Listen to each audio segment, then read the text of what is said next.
বিসমিল্লাহির রহমানির রহিম।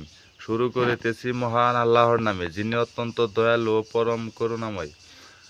সুপ্রিয় দর্শক মণ্ডলী, আমি আজকে আপনাদের সামনে আরও একটি সুন্দর ভিডিও নিয়ে আসলাম। সেটা হচ্ছে যে রমজানের ঈদ আসন্ন, তাই আমরা মুসলমান সবাই আতর ইউজ করব, তাই আতর কিনবো খুব সাবধানতার সাথে। যেমন আতরের সাথে পয়জন গাল মেশানো আতর আমরা কেউ কিনবো না। পয়জন গালালা আতর যদি আমরা কিনি, আমাদের শরীরে ইউজ করলে আমাদের ত্বকের অনেক ক্ষতি হবে। আর এই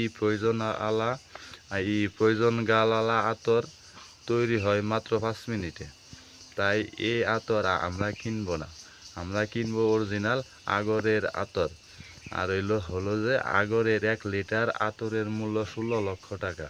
আমাদের বাংলাদেশে এই আগর গাছে থেকে যে আতর তৈরি হয় সেটা বিশ্বে প্রচুর চাহিদা। 1 লিটার আগর 16 লক্ষ টাকা বিক্রি। আর উৎকৃষ্ট যে কাঠটা থাকে সেই কাঠটা 2 লক্ষ টাকা কেজি। আমাদের বাংলাদেশের এটি একটি প্রাকৃতিক সম্পদ, আগর গাছ। আগর গাছ থেকে আমরা আমাদের বাংলাদেশের প্রচুর বৈদেশিক মুদ্রা আয় করা যায়। আর হলো যে ঈদের সময় সবাই আতর কিনবেন, তাই সবাই সাবধান, প্রয়োজন গালালা আতর কেউ কিনবেন না।